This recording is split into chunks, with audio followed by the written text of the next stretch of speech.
राजखान्थि हायैनि हाग्रामा महिलारिया धोरोमखौ लानानै राजखान्थि खालामनो थांखि लादों नामा? बर' हारिनि गेजेराव धोरोमखौ लानानै खौसेथिखौ सिफायनानै राजखान्थि गादियाव जिरायनो नागिरदों नामा?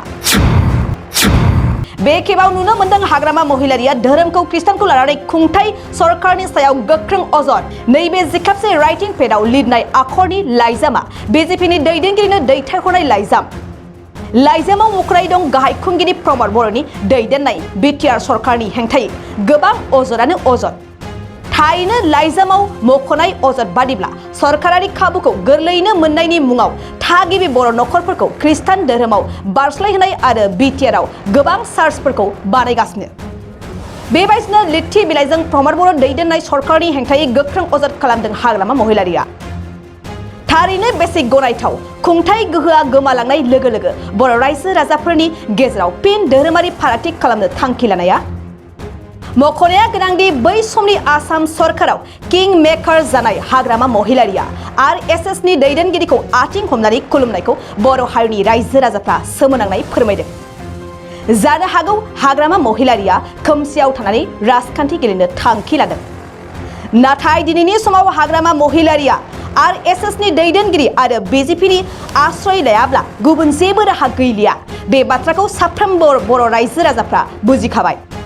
नाथाय दिनैनि समाव हाग्रामा महिलारिया RSSनि दैदेनगिरि आरो बिजेपिनि आश्रय लायाब्ला गुबुन जेबो राहा गैलिया। बे बाथ्राखौ साफ्रोमबो बर' रायजो राजाफ्रा बुजिखाबाय।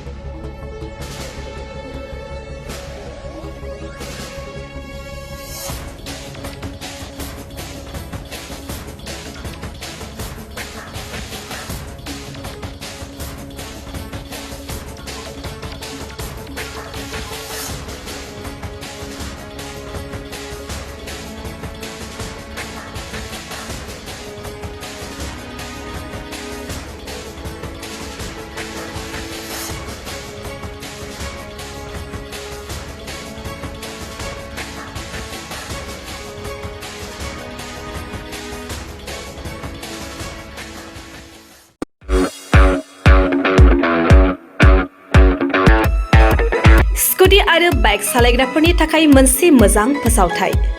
चिरांनि काजलगावआव पेट्रल पाम्पनि साखाथियाव थानाय MMH अट' हन्डा श'रुमआ नोंथांमोननि थाखाय स्कुटी आरो बाइकखौ खम डाउन पेमेन्टआवनो होनायजों लोगोसे मोजां अफार लानानै फैदों।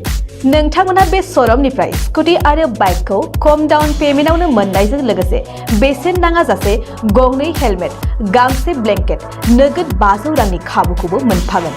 MMH अट' हन्डा श'रुमनिफ्राय बेफोर खाबुखौ नोंथांमोना 19 नभेम्बरनिफ्राय 30 डिसेम्बरसिम मोननो हागोन। लोगोसेयैनो गोजाम स्कुटी बाइकफोरखौबो बे श'रुमाव सोलाय सोल' खालामनो हागोन।